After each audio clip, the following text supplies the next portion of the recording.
people in power, whether red or blue, they could not care less about Texas, me and you. They created this give me country that don't value hard work. For a Texan to survive, all we need are some seeds and dirt. Texan rise, don't you hear your call? Got to save your country before it's long gone. Texan rise, don't you hear your call? Got to save your country before it's long gone.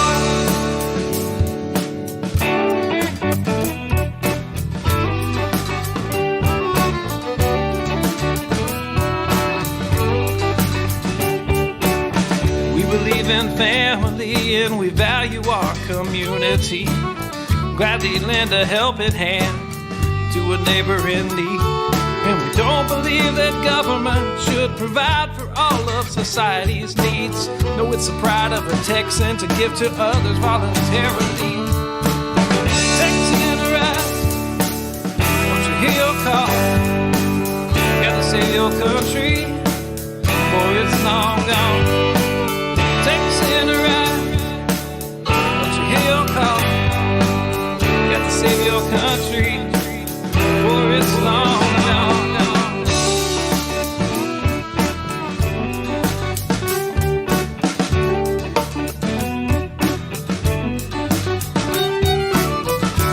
Our tax dollars and they love our natural resources. They don't want to see us driving trucks, they'd rather see us riding horses. And now they want to ban our guns, you know, especially the ones that look scary. But may I remind you of the Gonzales Cannon and the Alamo heroes we buried. Texan rise, don't you hear your call? Got to save our country before it's long gone. Texan rise, don't you hear your call? Got to save our country before it's long gone.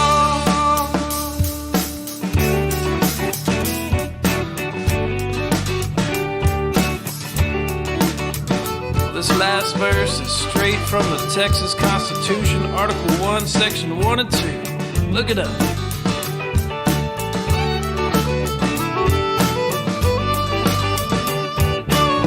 Texas is an independent state, yet presently we suffer.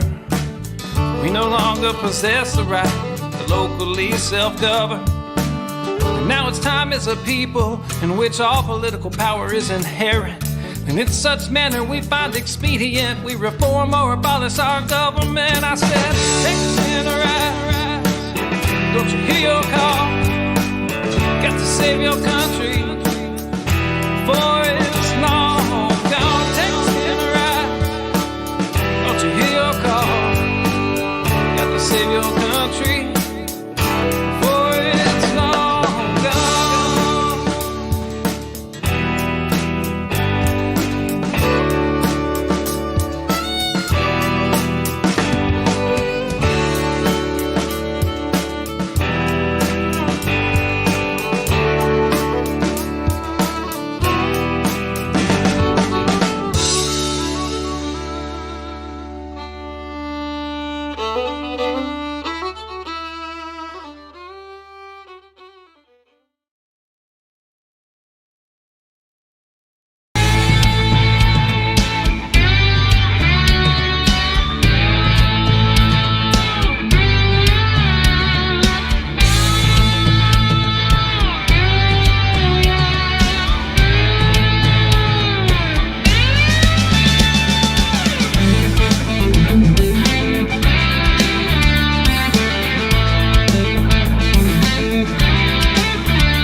Good evening, fellow Texians.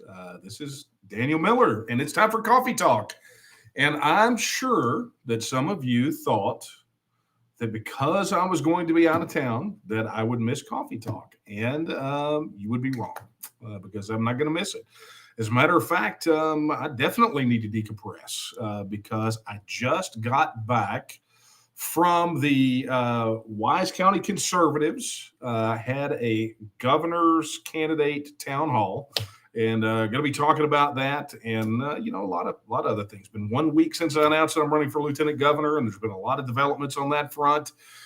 And I'm coming to you. And you know what? I just realized I literally walked through the hotel lobby and forgot my coffee. This is why we can't have nice things. I was in such a rush to get up here, so I was able to hit it on time that I forgot the coffee. So, is it coffee talk? Is it coffee talk without coffee? We'll find out. We'll find out. So, do me a favor. If you're here for the weekly decompress and you would like to consume additional coffee in my honor because I am without, then I will appreciate it greatly. All right. Look, before we get started, let me go ahead and get the housekeeping out of the way. If you are watching on the TNM's YouTube channel, please feel free to go ahead and like, subscribe, and hit that notification bell so you will get notified every time we go live and when we post new videos. And we had one heck of a video posted from, oddly enough, a TEXIT question that Ted Cruz got asked on his live taping of a podcast. So, you're going to want to check out all of those videos. And of course, if you're watching on my YouTube channel, my fresh one, I would definitely appreciate a like, a subscribe, and a notification bell as well, because the announcement video that I did a week ago tonight, right, announcing that I am running for lieutenant governor. Last I checked, before I headed out for that long drive between Nederland and Decatur, Texas, I think we were just over 17 or 18,000 views on that video on YouTube alone. So definitely check that out. Of course, if you're watching on the Facebook pages, please absolutely like this, share it, and leave some comments. It's your comments. It's that trifecta that helps us beat the algorithm, helps more people see our posts, and we sure do appreciate that. And by the way, all those other things too, Twitter, et cetera, et cetera. I'm laughing because I'm here and Kara's moderating chat back at HQ. And she tells me, because I haven't seen the chat, she thinks that people think we can stay in a hotel with room service. Somebody said get room service coffee. Sir, this establishment does not offer such things. It does not. I don't know the last time I stayed in a hotel that had room service. That is an interesting question. Kara will have to pick her brain on that one. She'll know better than me. Let me adjust this. There's way too much headroom in that. Let me just say, this hotel is nice, but that wallpaper is hideous. I mean, it's really bad.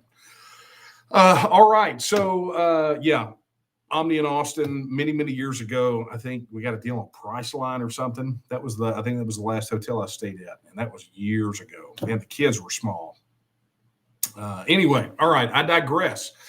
So we have got, a ton to unpack. Of course, last week I announced that I'm running for lieutenant governor, and the campaign is in full swing. And as evident that I have not been planning that for a long time, we still need lots of campaign things, right? We're still waiting on signs and push cards and all that sort of thing. So, but it has been phenomenal, right? The response has been great, and I have just been overwhelmed, appreciative for those of you that have reached out to help, whether you signed up to volunteer, or for those of you that have given contributions to the campaign. I really appreciate it. And I will throw that on the screen for those of you who have not had an opportunity to do so. DanielOMiller.com. Head over there and sign up today. And please, if you have an opportunity, make a contribution. We are going up against a very well-funded incumbent. I think last county had $25 million in the bank. We don't need that kind of money to go out there and win.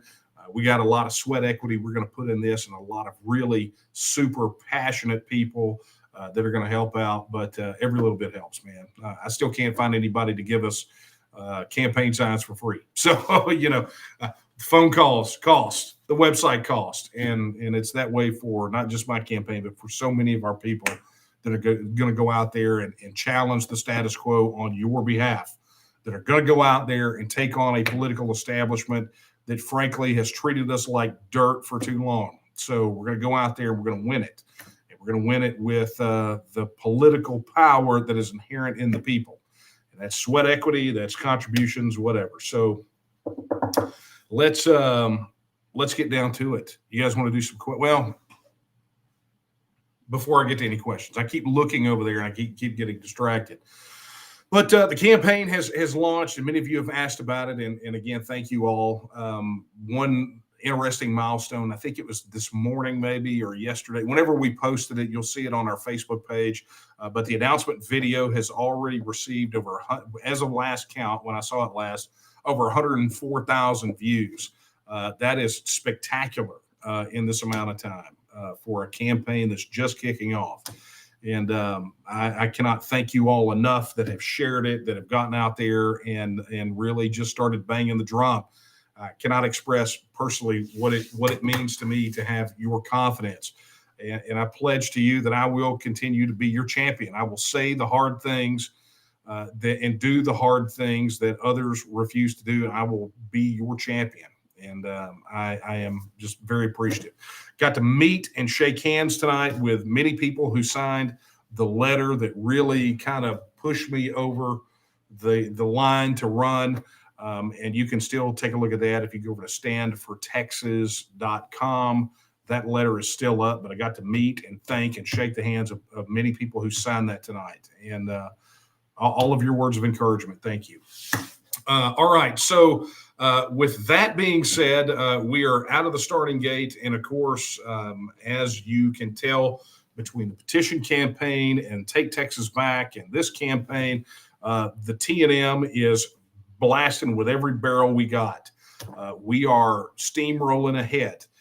We are an organization of leaders that set a leadership example by doing it first. And so it is just, if you haven't gone over and looked at the events page on the T&M site, you need to go do that. There are petition signing events. We have got petition circulators signing up. We've got some of our petition circulators that have been kind of dormant, waking up and getting petition signatures, getting those things signed. We've got candidates that are stepping up to run for office. It is just a phenomenal exertion of support. I mean, it's just amazing.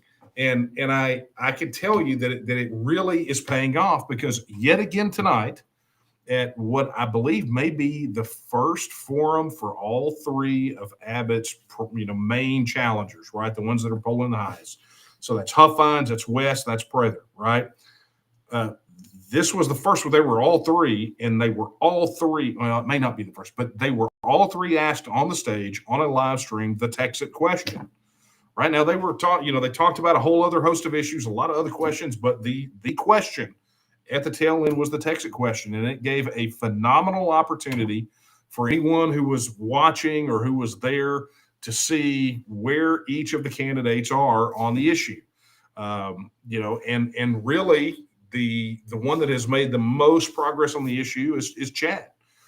You had Huffines who talked about he said that if it goes on the ballot and the people of Texas vote for it, he will back that 100%. He even talked about from the stage that he has signed the petition to put it on the ballot in March, right? The same ballot he'll be on. So, the fact is that, that's, people can bemoan that a bit, but let me tell you, as a guy who's been at this for 25 years, folks, that's progress. And it's not tiny progress. That's massive progress, right? And then the Lieutenant Colonel, Alan West, had a great visit with him ahead of time. And I'm going to go ahead and say this as well. I got to thank him personally, but I'm going to thank him publicly as well. When I announced that I was running for Lieutenant Governor, he was the first one of the candidates to reach out and congratulate me and give me some words of encouragement. And for that, Alan, I am very appreciative. Thank you. But he, his position hasn't changed. He's like, look, he said, I understand the fundamental construction of the union. If the people of Texas want to vote for it, and he basically said he's going to back the play. And he has since the time Biederman filed the bill, and he even talked about Kyle filing the bill. Since he developed his position on the issue, right? Since he has been gotten all the facts and all the information, he has consistently been in that camp, right? And then Chad was asked the same question, and Chad was, he didn't equivocate. He's like, not only do I believe that we should vote for it, when we get a chance to vote for it, I will vote yes. He says, I'm in. He said, put me in, coach. I'm all in for TEXIT. So, it's phenomenal to watch these guys have these discussions in public and listen to the crowd response. And more than once tonight, while we were there, of course, after it was all over with and getting to visit with people, more than once tonight, I heard people come to me and tell me that they used to get resistance on this issue, and no more.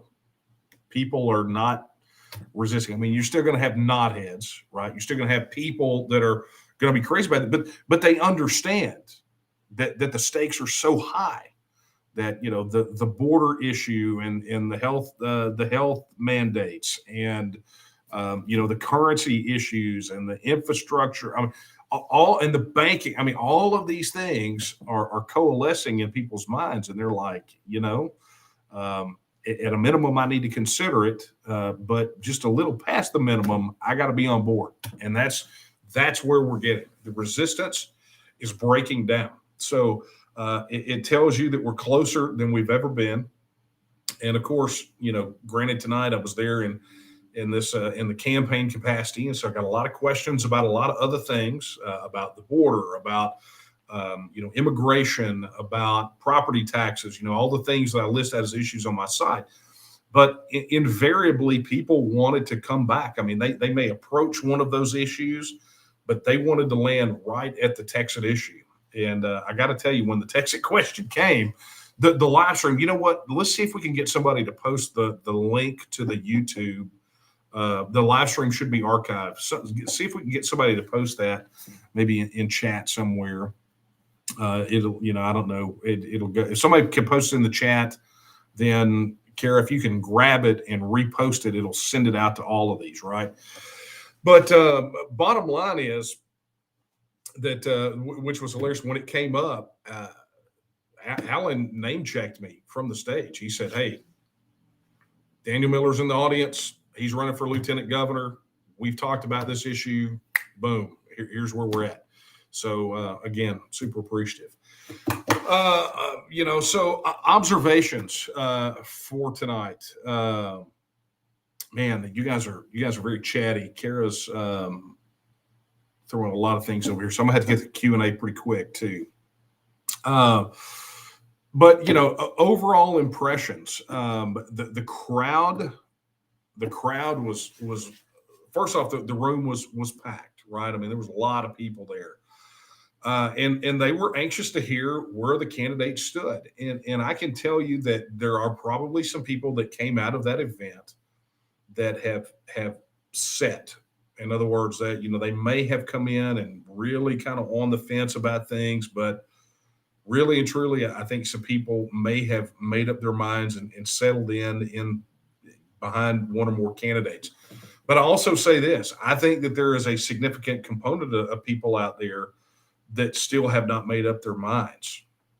The positioning for each candidate has been quite similar on a lot of the key issues, right? Whether it be the border issue, the property tax issue, there's from a policy standpoint, and this is feedback, right? I mean, I haven't even gotten to the part where I'm going to decompress and kind of think it through myself. But there are, the feedback I was getting from people, because it was one of the questions I asked everyone who I visited with afterwards was, well, what did you get from tonight, right? What did you walk away with? And while some people may have settled in, a lot of the feedback that I got was that they're still having to make some difficult choices. I mean, the people in that room were like anybody but Abbott, right? At least on the Republican side. They universally were unhappy with Greg Abbott as governor. And additionally, what I heard was unhappy with Dan Patrick as lieutenant governor. Okay. So there was a general dissatisfaction with the kind of the top tier of Texas government, and in the legislature, not much better. So everyone in there was pretty united in their dislike for that. So they know they want an alternative, but they are just not settled. And I know that there's probably, if I go over the chat right now, I'm gonna see people advocating for one or more of the candidates, and I get that.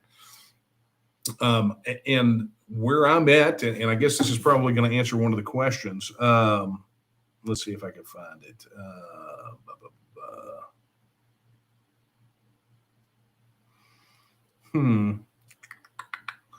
Yeah, I thought I saw it.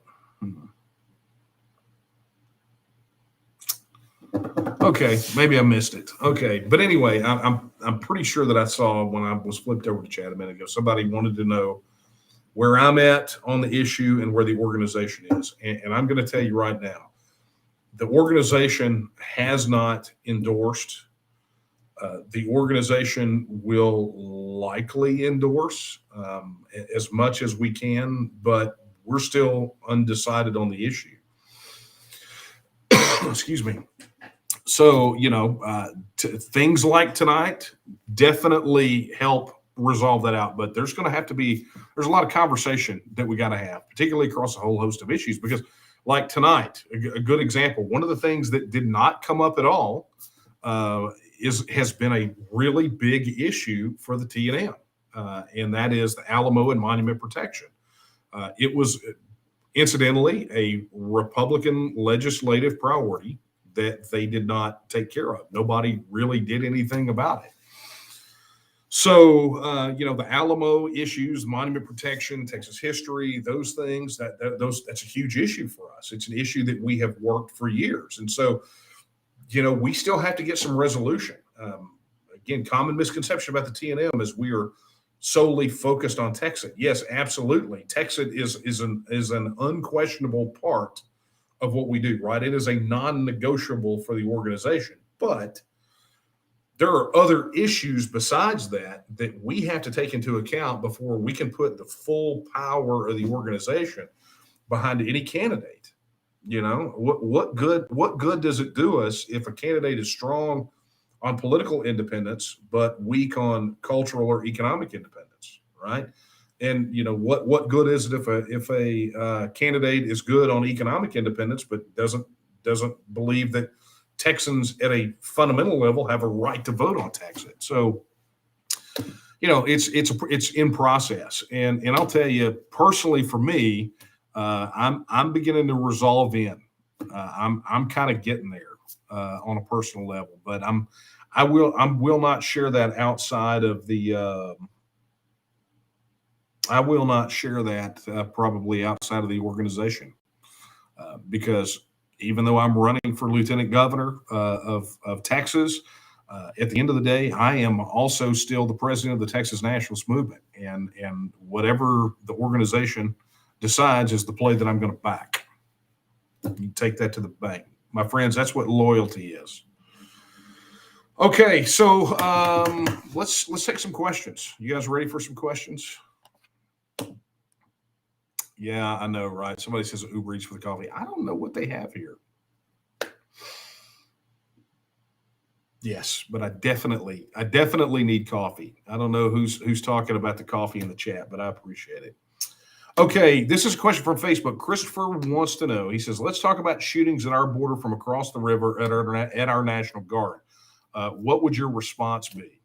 Well, look, when shots are fired at Texas from anywhere, we should absolutely have the right to fire back. Right? That should be the existing rules of engagement. Right? We're not talking about squirrel hunters that that accidentally misfired and shot their direction. We're talking about narco terrorist, criminal, transnational gangs that are down there shooting across the border at troops, Texas soldiers, right? Texans is who they're shooting at. And so the rules of engagement should be clear. That there should be no question about what the response should be. And it should be harsh and it should be swift. And that really plays to the fact that the Mexican government cannot control its side of the border, or is just as miserable a failure as the federal government is, right? I heard one of the sheriffs at one of these conferences say that, it's a mistake to think that the border is not under control. It is absolutely under control right now by the cartels. That comes from a Texas sheriff, right? So, this idea that we should send our National Guard or State Guard to our southern border to deal with what is inarguably an invasion led by narco terrorist and criminal transnational gangs, that we should send them down to the border and treat them as nothing more than the Red Cross and camouflage is ludicrous. And it speaks to the weakness of our elected servants in Austin that they would send them down there. What that tells you is, and I think this should really speak volumes, is that the entire state strategy is we will position assets on the border in sufficient quantity to produce a good photo op. That's what it is. We shouldn't be sending our people down there in support roles. If we're going to deploy Texas troops to the border, we need to do it in force, en masse, and with clear rules of engagement that involve shooting back when they are fired upon, right? What is the saying? I think I even included it in my book, Line in the Sand. Don't ever start the fight, but always finish it, right? And this is the thing. But most people don't understand that at some period, and I don't know if this is the case right now or not. I'm sure someone can clarify. But for the longest time, the rules of engagement for the National Guard and the State Guard when they were sent to the border was they were sent, even if they had arms, they were sent without ammo. And I'm sorry, but I believe that our State Guard and our National Guard should have more ammunition than Alec Baldwin. I mean, let's just face it. It's just the way that it is. And to send them down there unarmed into that situation, which they know could escalate into a dangerous situation, virtually unarmed, is unacceptable. So, Christopher, I hope that answers your question.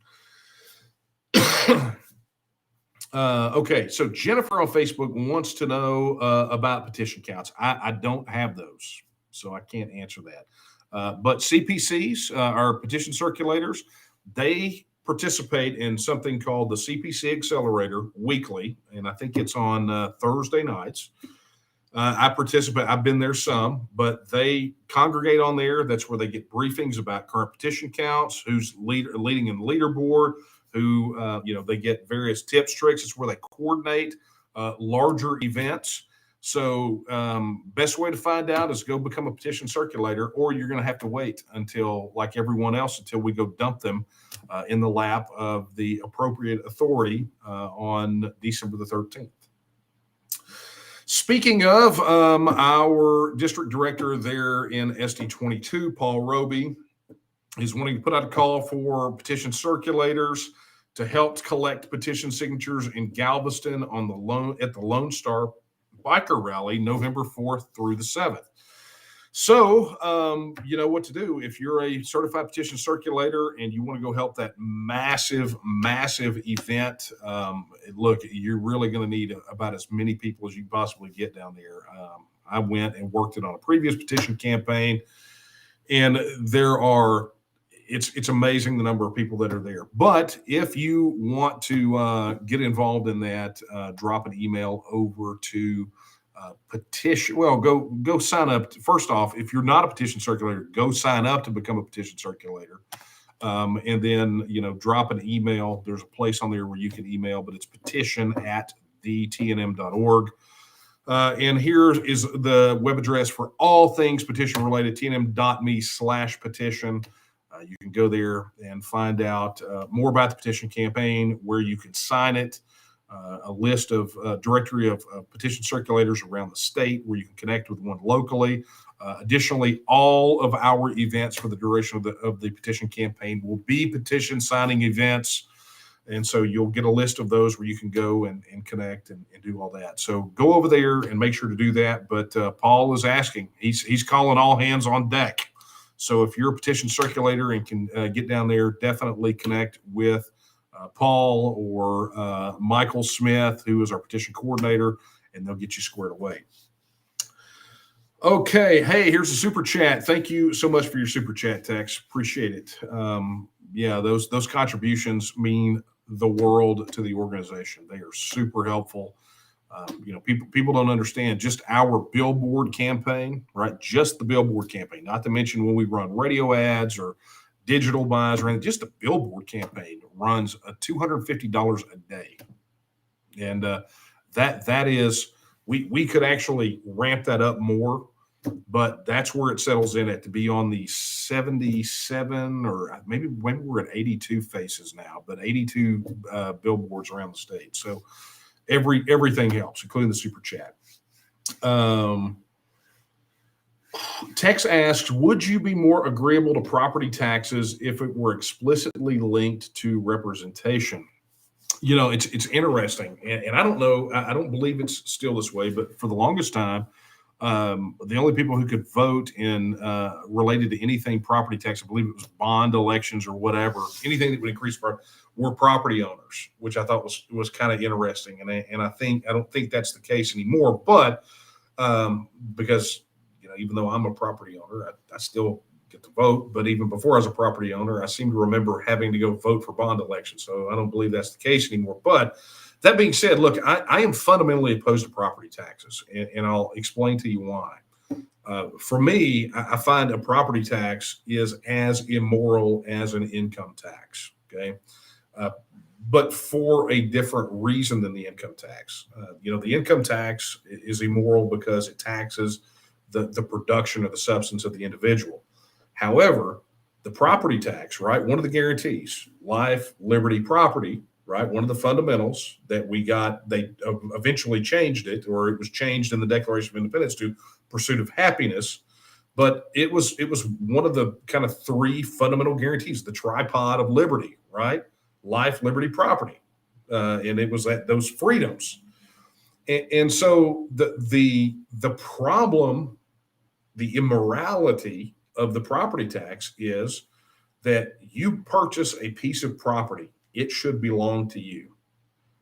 However, under a property tax system, if you do not pay the taxes on it, then they can come take it from you. Well, anything that can be taken when you don't pay someone else, well, that's rent, right? That's property. It's not property tax, that's rent, right? So you don't ever truly own your property in a property tax system.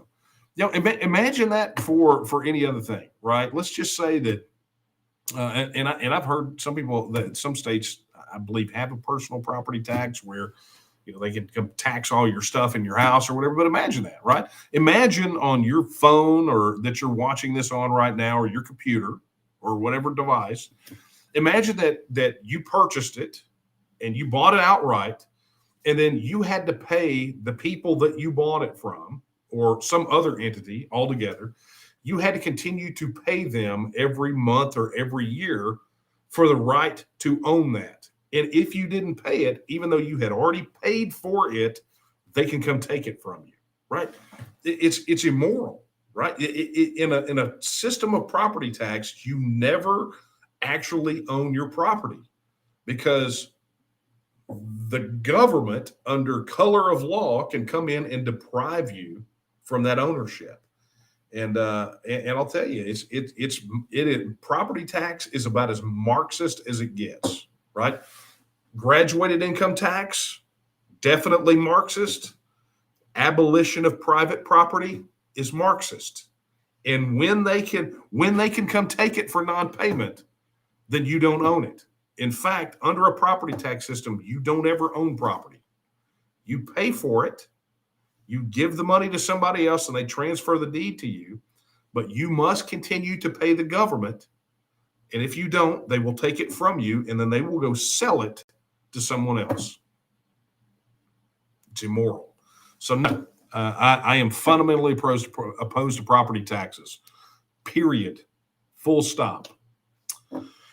Okay, Carver from Facebook asks, I'm curious about your opinions on the Texas State Guard. Would they need to be adapted if Texas is to again become an independent nation? Sure. I talk about this in the book TEXIT. I talk about specifically what it's odd how many people don't know that Texas has its own military, right? It's literally called the Texas Military Department, and it's the Army National Guard, Air National Guard, and the Texas State Guard.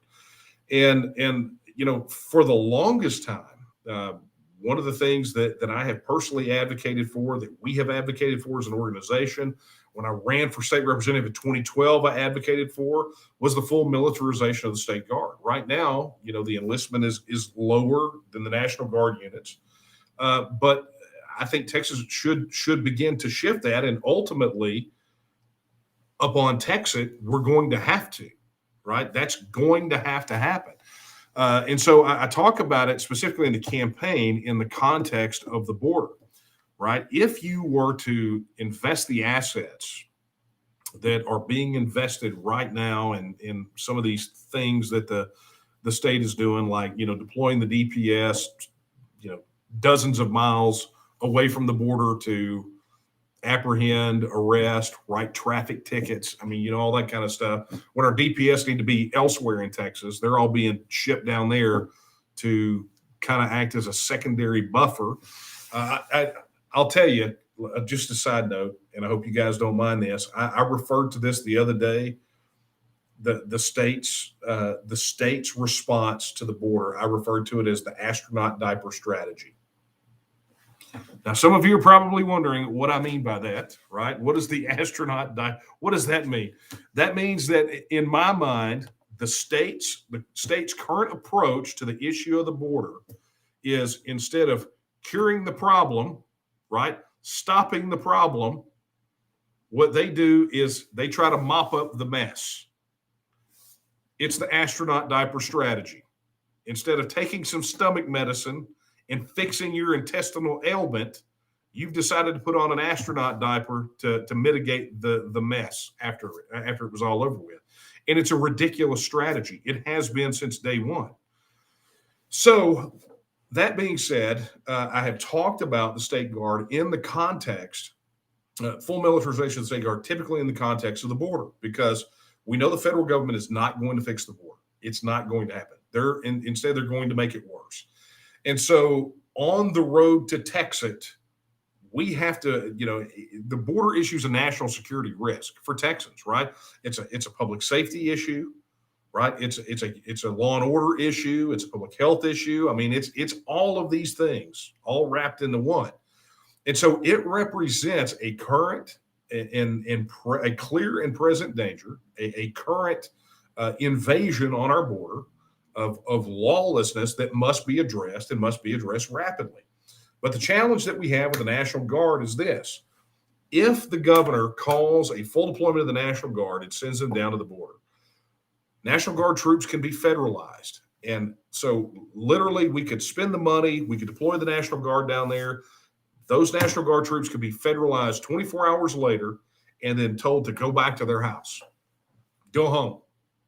And so all of a sudden now you got no National Guard at the border. So it becomes an exercise in futility. It's part of that bifurcated command, something that we actually heard Rick Perry talk about when he was governor and talked about deploying the National Guard at the border. And he talked about one of the big challenges was the bifurcated nature of the command of the National Guard. He said, I am the commander in chief unless they're federalized. And at the point they're federalized, then you know who's in charge in Washington, and they can do with them what they want, like send them home. So the obvious solution is the State Guard, which is the branch of the Texas Military Department that is immune to being federalized. So what do? You open up and encourage enlistment and specifically target former active duty military, potentially combat troops. You fully equip them, you fully militarize them, and then you specifically say we're recruiting for the purpose of deploying down to the border until this crisis is solved. And that's what you do. And I will tell you, you announce that you are going to fully militarize the Texas State Guard, and you specifically say that we are actively recruiting prior service combat veterans, and it is for the purpose of deploying to secure the border. You will probably see 10 times the number of currently enlisted in the State Guard enlist within 24 to 48 hours. I mean, they won't be able to handle the load because of all the people that are sick and tired of watching the federal government mismanage the border and leave it wide open. So there's that. So, yeah. And from that, I mean, you know, and I talk about it in the TEXIT book. You talk about whether they need to be adapted to Texas to, again, become an independent nation. Absolutely. You know, we're going to have a military. We're going to have a national defense. And the State Guard is a key component of that. I talk about that in the book. Viva, thank you very much. Ran into Brian Slayton, stopped at your booth at Hogfest in Ben Wheeler. You were out there collecting signatures for the TEXIT petition and offered his full support to TEXIT. Brian Slayton's one of the good guys. We know this. He signed on to Kyle's bill, House Bill 1359, the Texas Independence Referendum Act, and has been just an absolute warrior on a whole host of other issues. So I'm glad you were able to visit with Brian. Okay. Here's a question from YouTube. Oh, I like this. Question for LG Miller. Hey, don't jump the gun, right? It ain't over yet. We're going to win, but don't ever catch chickens before they hatch, right? So here's what it says. Here's the question. As an outsider, will you be an enemy of the Austin establishment? Do you have a plan to either defeat the backstabbers or to turn them into allies for your agenda? Well, let me go ahead and tell you, I am already, for the most part, considered an enemy by the political establishment. And I will tell you, my number one sin, well, I guess from their perspective, there are two, right? From their perspective, my two cardinal sins are, number one, forcing them into a public position on the issue of TEXIT, and number two, getting them all flooded with constituent contacts. That's literally why the establishment cannot stand me. But that being said, you know, we've been able to get some things done by developing relationships. For those that are willing to have dialogue, we will always have that dialogue, but we're never going to change who we are to try to fit in. And look, that's just me. I will tell you on this campaign, in literally the week that I have been in this, I have been already pulled in several different directions by people, complaining that I won't get a consultant, right? We're not hiring some campaign consultant, one of these, dirty shills out there, right? Already hearing that. Or heard this one the other day is, they're upset because we didn't do like a year of brand building for my campaign. It's like, dude, I'm not running to be Dr. Pepper or Nike, right? I'm running because people of Texas asked me to run, and they believe that I will be their champion. And I'm not gonna change what I say, how I say it, what I believe. I'm not gonna do that because that's not who I am. I have been steadfast on all of these issues for 25 years. I'm not gonna change up for anybody. And you know what? If that means that I'm a one-term lieutenant governor, so be it. But I will always be transparent. I will always tell it like it is. and I'm never going to back down. I don't care what these guys think about me. I'd love for people to be friends. I'd love for us to get along. But at the moment they sit diametrically opposed to the political will of the people or turn a deaf ear to their constituents that put them there, then I don't know how we can be friends. But to that point about having a plan to either defeat the backstabbers or turn them into allies, turning people into allies, you have to remember when we first engaged the Texas legislature in 2009, our number of allies was zero. We literally had no friends. And the allies that we were able to get were all built around developing relationships, opening dialogue, having conversations, finding common ground on issues that matter to the organization and that could matter to them. And the ones that were willing to have that dialogue, have that conversation, and were aligned with what we were doing in those areas, they became allies and friends. I mean, I never in my life, given the history pre 2009 of doing this, I never in my life suspected that I would have people that I call friends that came out of legislators, right? I mean, I never did. And that has definitely changed.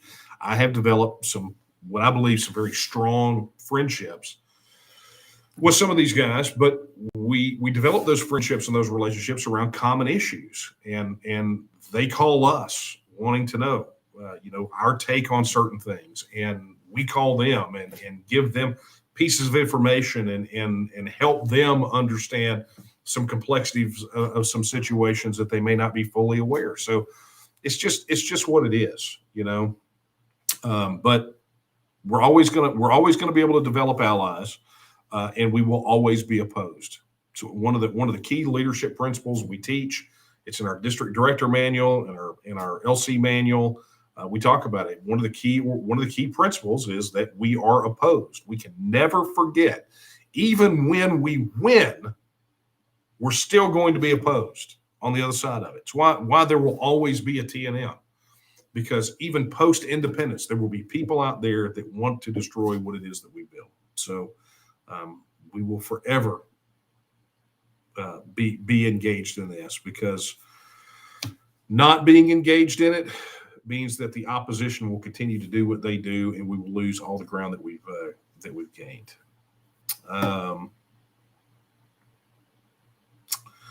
Okay, Jonathan on Facebook. Since the federal government insists they control the national border, should we establish a second state-controlled border inside the national border and refuse any passenger entry without authorization? Hopefully that would make the federal government fly aliens to the northeastern states. Funny you should mention that. Okay, so you've heard Ted Cruz talk about shipping. They interdict these guys, and then he's talking about shipping them he filed a bill to ship them to Martha's Vineyard. Well, fun fact, many years ago, we had a benefactor who will be anonymous to this day because we agreed never to out them, but offered to help us with a program. And I went around on the media. There are interviews that are still out there of me on TV. God, this was so many years ago, where we offered to buy a bus ticket, a one-way bus ticket to Washington, D.C. for any illegal alien who wanted to claim it. Because the point here was they don't deal with the border because they don't have to live with the situation. So we thought, you know what? Here's what we'll do. We'll get somebody to underwrite the bus tickets, and we will set them up down there at the Greyhound station, but it's a one-way bus ticket to Washington, D.C. So it got us a lot of press at the time. And of course, that was around the time of the Alien Transfer and Exit Program. That gives you, Perry was still governor. Alien Transfer and Exit Program was where they were interdicting illegal aliens at the border in California, Arizona, New Mexico, shipping them on buses to Presidio, Texas, and then dumping them off on the bridge.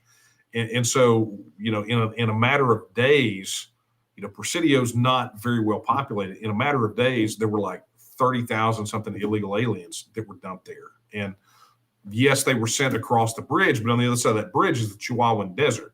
So those guys would go hang out for a day or two, walk 5 miles down the river, and cross back over. And it was the most ridiculous thing.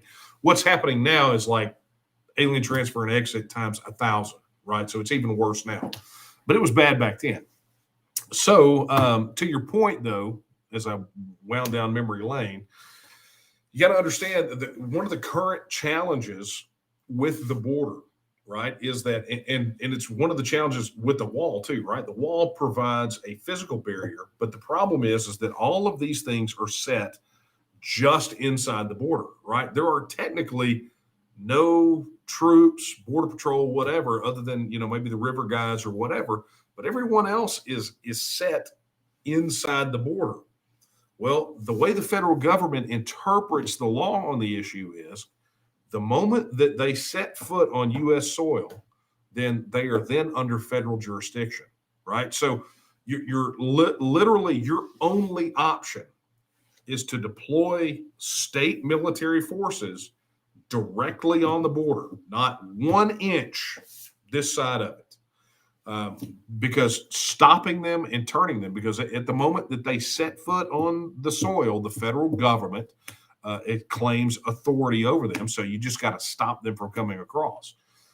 So that's part of the challenge with that. It's one of the things that there's been a lot of discussion about how to handle that. I'm going to tell you, Brent Smith down in Kenny County's a guy you guys need to go look up. Brent is amazing. He is a big supporter of ours. We're big fans of his, and he is the district attorney down in Kenny County. And he has been doing some novel things related to that. But it's like I was telling Alan tonight. We got to talking about Brent and talking about just the work that he's having to do, and it's like all of this razzle dazzle he's having to do. He shouldn't have to do, but he's having to do it because the federal government is failing. And really intentionally destabilizing Texas. And then you got these do-nothings in Austin that will not step up to the plate and stand in the gap. And so consequently, it's left up to these sheriffs and their DAs and everybody else to try to find some way that they can manage the situation that they have no way to deal with. Okay, so Jonathan, thanks, man. Okay. Hey, super chat from Lisa. Lisa, thank you so very, very much. That contribution is much appreciated. And same to you, Stephen. Thank you so much. Man, you guys definitely make the night. You guys make Coffee Talk so wonderful. And the fact that you're doing the super chats to help us get the message out there for Texas independence is so much appreciated.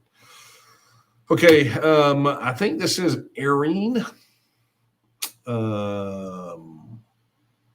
I think that's what it is. From YouTube, wants to know if, as Lieutenant Governor, will you continue to do coffee talks? He also believes you need to be Lieutenant Governor ASAP. Hey, thank you very much. Yeah, look, I started doing coffee talks. I was talking to somebody about this the other day. I started doing coffee talks. I used to go into the TNM has a members only group on Facebook, right? Because we've been on Facebook forever, but it's for members only. Like the only way you can get access to it is if you execute a membership. If you're an actual member of the TNM, right? Supporters don't get access to it. You have to have some kind of membership, and we check it all at the door. So we have a group over there, and I used to just go on there randomly. And do this, have coffee, which I am not having now, which makes me sad. And just decompress, like talk about the issues of the day, just kind of what we've been working on, all those sorts of things, and just doing that. Well, next thing you know, it's like, okay, I'm just going to put this on the calendar. I'm going to do it every Wednesday night at 9:30. It's a good break point for me in the middle of the week, in the evening before I start doing my other stuff, because I always have work to do after this. And so that's what I did. I just sit down, get a cup of coffee, sit down, fire it up. And the next thing you know, we're like, more people want to see it. It's like, okay, so we just start doing it. We start expanding and expanding and expanding. So, and look, when I committed to doing them, I think I've missed maybe one. And I think it was a technical issue or something along those lines. But look, even when I was in Dallas for my daughter's brain surgery, I mean, I went to the hotel room and did it. There was one time when I was a day late, and sometimes scheduling that, the scheduling issues happen. But my intention is to continue to do this because, frankly, as much as you guys enjoy it, I need it too. When I talk about this as my decompress, there's a lot. You guys don't, many of you guys probably don't understand. There is a lot going on in the T&M, and some people don't realize this, but Karen and I actually have our own business, right? So we both work, and so we balance the T&M and our business and contracts, because I work as a tech consultant. You guys probably, many of you don't know that. Work as a tech, and then with this campaign and then everything else. I mean, yeah. So I need this, and so my intention is to continue to do this as long as you'll watch, and even if you don't watch, I will probably still do it anyway because this is I enjoy it. And thank you for your support for the LG race. Christopher from Facebook. Oh man, it's 10:22. I'm running late. No, we're doing good. Christopher from Facebook asks, what is your opinion of Biden? You could honestly just stop there. It's pretty low, right? I don't know that it could get much lower. But you continue.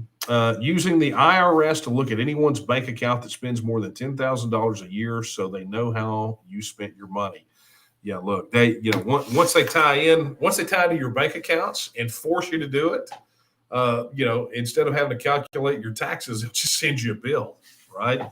But that's where in the world is that a power of the federal government? If you ever want an example of how broken the federal system is and how it will not be fixed, it is the IRS, it is the tax system. I mean, there's a whole host of things, but just their ability to even float this like it could possibly happen tells you that the system is broken, right? What rights do you have when they can just tie right into your bank account?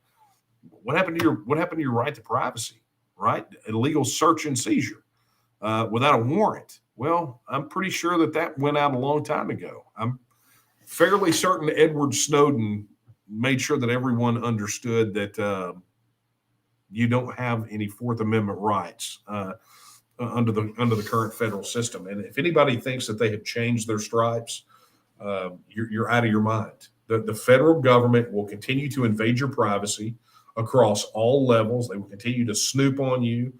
They will continue to do people dirty until Texas is no longer a part of that system. You're not going to get some messianic politician or group of politicians elected in Washington, D.C.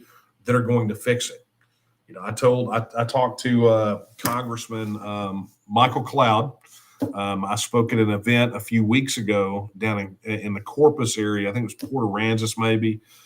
And got to visit with him, and I've known him for several years. But I told him, we talked about this, and he said, look, he's not where we are on the TEXIT issue. He said, but I'm just trying to do my dead level best to slow it down, right? And that's fine if that's the role they play, is to slow down while we can get our act together here and get TEXIT done, then so be it. But that really should tell you all that you need to know. That should tell you all you need to know. When they view their role as to just slow down the decay, it's not fixable. My opinion of Biden using the IRS, they're talking about backing off, but you understand that is the Hegelian dialectic, right? That's how they operate. It's thesis, antithesis, and synthesis, right? They always pitch something just so far out there to trigger a backlash, and then they demand a compromise that is really what they were looking for in the first place. Whereas we just say, no, we don't want you to do anything. It's the Hegelian dialectic: synthesis, or thesis, antithesis, synthesis. And the synthesis is always what their goal is. So watch for it. They asked for the bank issue, the being able to tie in and have those reports.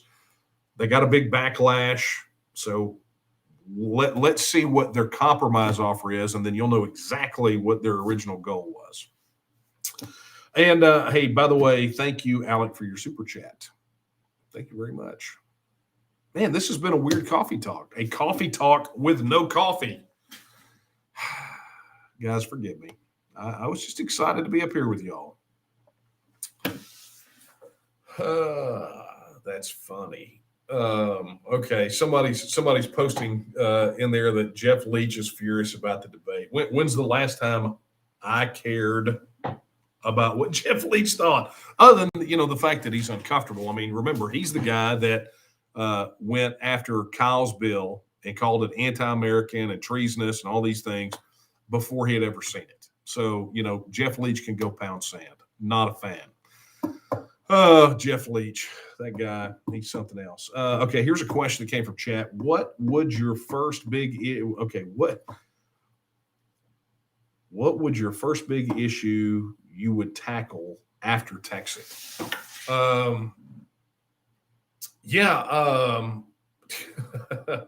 John Mega says, when the coffee's gone, it's whiskey time.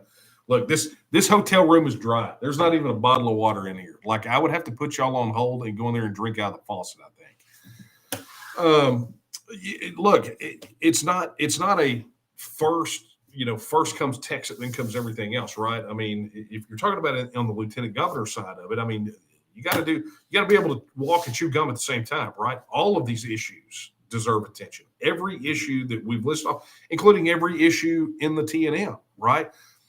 One of the things that has been a staple, right, at the very beginning when we founded the T&M, if you go look at our mission statement, go to tnm.me/about, you will see our mission statement. And it says that we will work to secure and protect the political, cultural, and economic independence of the nation of Texas, right? So that's the first part. And you will see, and you will hear me talk about this all the time, the political, cultural, and economic independence, right? Political, cultural, economic.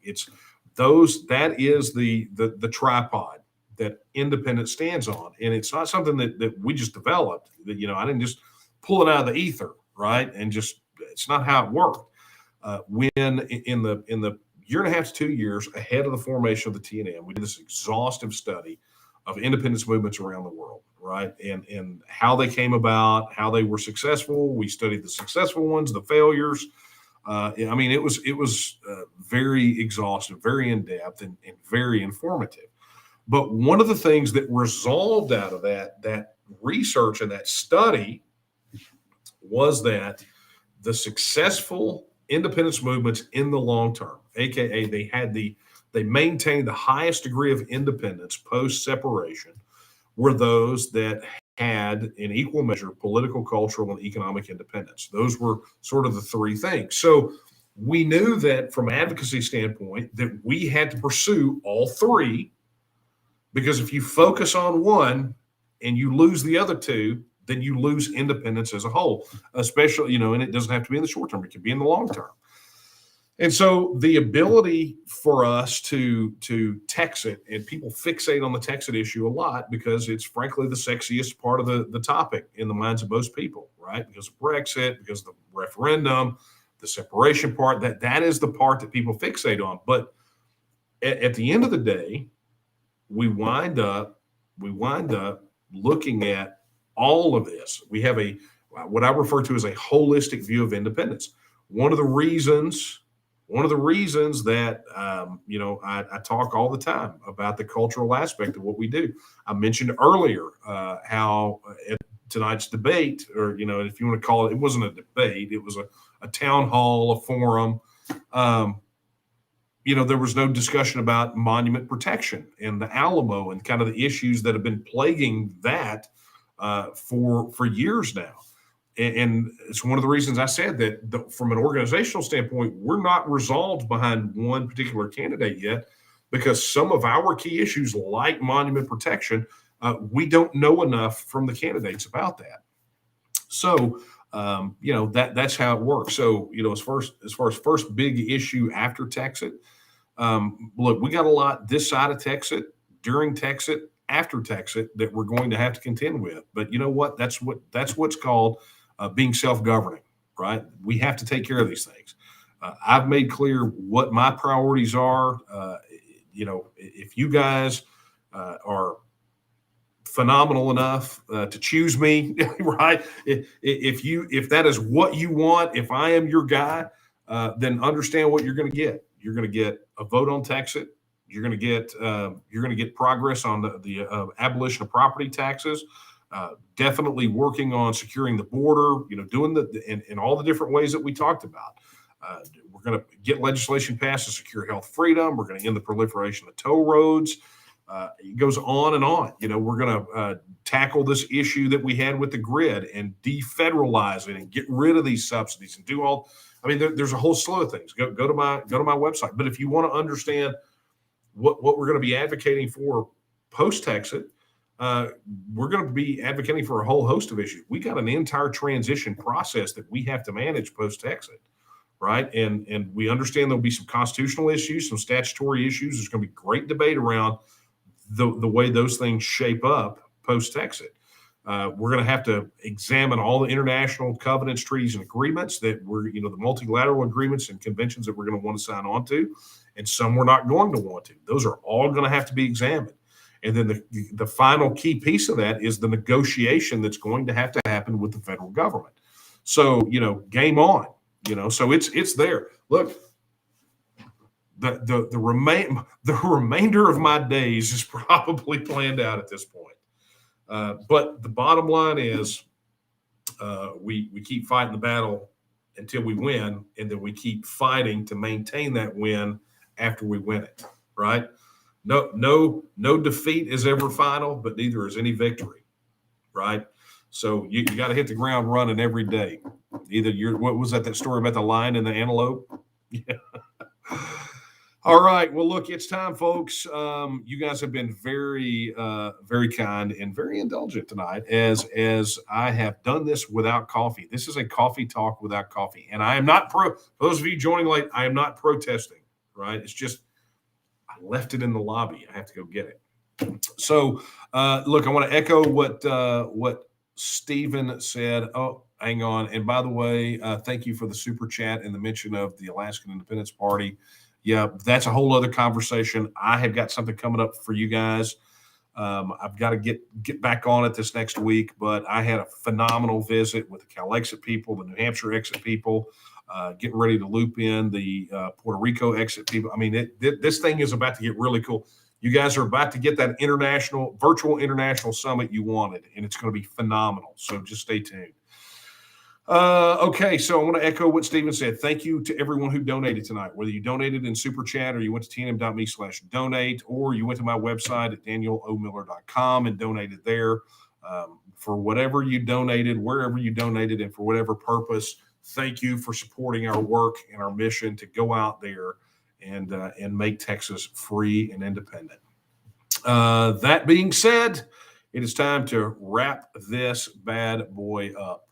Hey, I see, hang on, in YouTube, right there, I see Eric Stewart. Eric, you need to call me for real. I don't have your number. We went to high school together, and I want to talk to him. So anyway, let me go ahead and wrap this thing up as I do every single Salted. Yes, and become a CPC. I mean, I've got so many calls to action tonight, it's ridiculous. But definitely go hit up the petition website, tnm.me/petition. Become a CPC. That's Petition Circulator. Sign the petition. Do whatever you can. I mean, the clock is ticking. Get it done. Get it done. Get it done. Let's go win. So I'll leave you as I do every night that we do this with the words of Sam Houston when he said that Texas will again lift its head and stand among the nations. That time is now. And the question is, will you stand with her? Good night, everyone.